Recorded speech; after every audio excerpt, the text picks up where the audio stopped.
Thank you, everyone. Please sit down. Your Executive Director, Michael Schaudy, all of the members of the Representative Assembly, and the leadership that you represent. To the 135,000 proud IEA members that you represent.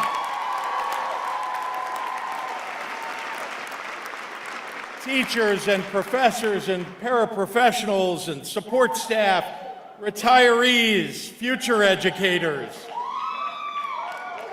Thank you for all the days that you come in early and you've stayed late. Thank you for the countless ways that you nurture and encourage and support our children. Thank you for the sacrifices that you make to shape the future of this great state and this nation. There is an awful lot of fear and uncertainty right now for parents, for children, and for all of you and those you represent. President Trump and his bootlickers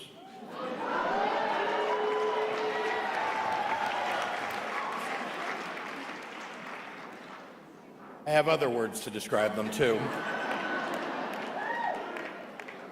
are tearing down, even as we speak, the U.S. Department of Education from inside.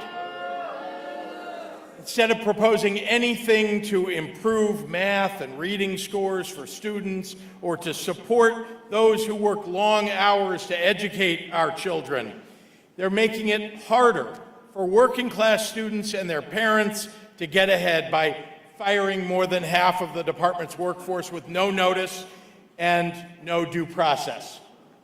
I want to take a moment to thank our great Attorney General, Kwame Raoul, who is in court right now.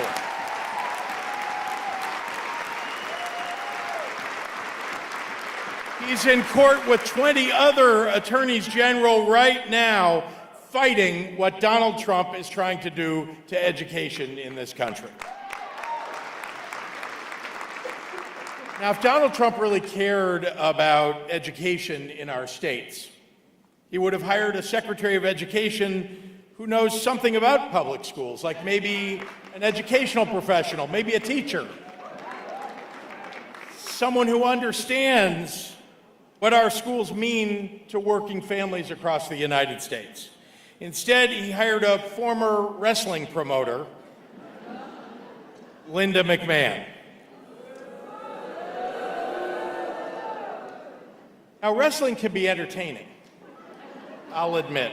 I don't watch much of it, but that's not the kind of expertise that most Americans are looking for when it comes to carrying out good public policy for our families. Education is either the foundation of our nation's future success, or if we fail, it can be our nation's undoing.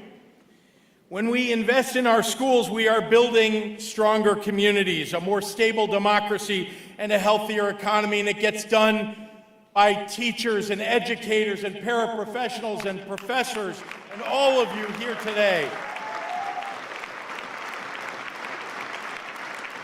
And that's why, in proud partnership with educators across this state, the General Assembly and I have made improving education one of our highest priorities.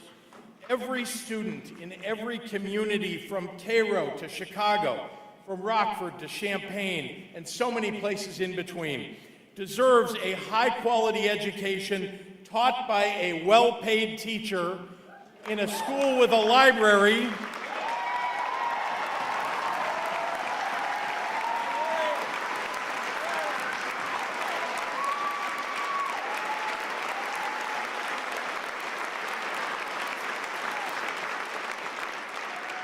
and a librarian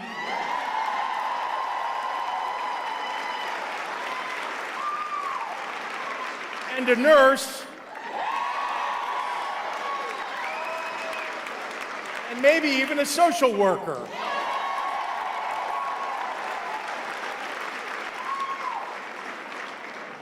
And so we've been trying to make progress toward all of those things. It's why we've increased funding for Illinois schools every single year that I've been in office.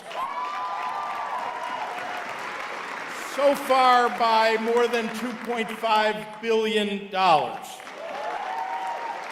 Illinois has quadrupled the minimum wage for teachers.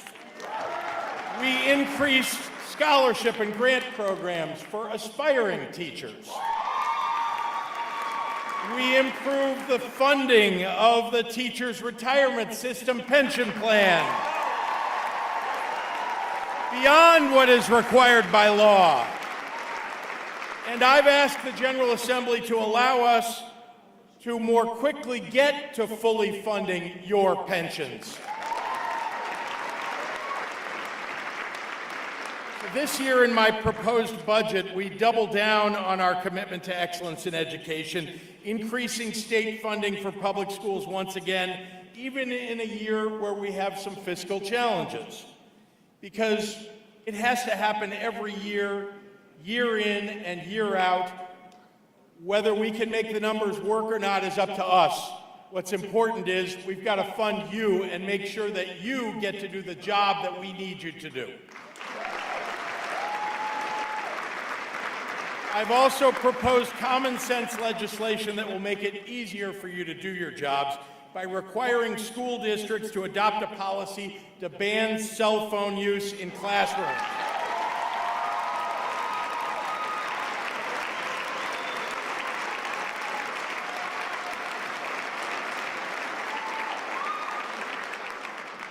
And for yet another year, we are investing again in recruiting teachers from across the nation and across the state of Illinois and making it easier for teachers to stay in the profession. Now, it turns out that if you treat teachers well and you focus on improving our schools, you get real results. So this year's Nation's report card shows that Illinois is improving relative to other states. Our 8th graders now have the 2nd highest reading scores and the 5th highest math scores in the United States.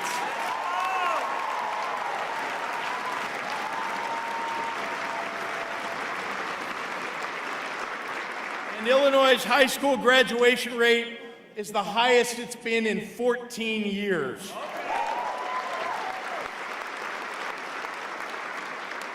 And although they're not the be-all and the end-all, U.S. News & World Report now ranks Illinois 7th in the nation for K-12 education, and we won't stop till we're number 1.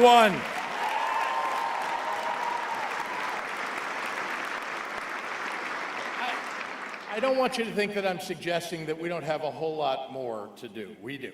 But let's take a moment to sing the praises of what we're accomplishing for our children in this state.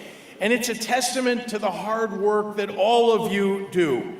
Everybody in this room and the 135,000 members you represent, whose commitment is to maximizing the potential for every student in the state of Illinois. Now, the Doge bags in Washington.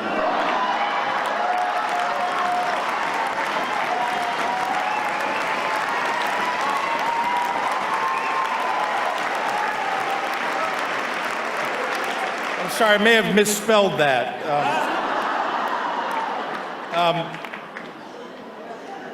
They hate that we're succeeding in Illinois. They just hate it. It drives them absolutely crazy, and I love that it does. But they're hell-bent on destroying public schools, not just here, but across the nation. Most immediately, the destruction of the Department of Education will mean that students in rural communities who have relied upon federal funding to keep their schools open are likely to see school closures and will have to travel further and more minutes, more hours to get to the education that they deserve. Students with disabilities and special needs are getting defunded, and they're getting left behind. Working class students who depend on Pell Grants to earn their college degrees may be forced now to drop out, and many forced, to forget about the idea of going to college at all. Now, I'm not going to sit still for it, are you? No. That is right, fight back. If they hear from us, and then they hear us loud and clear, from teachers and parents and students and their voters, we can beat them back. But we're going to have to fight for it. Are you ready for the fight? IEA, are you ready for the fight? Let's go get them, everybody! Let's go beat them!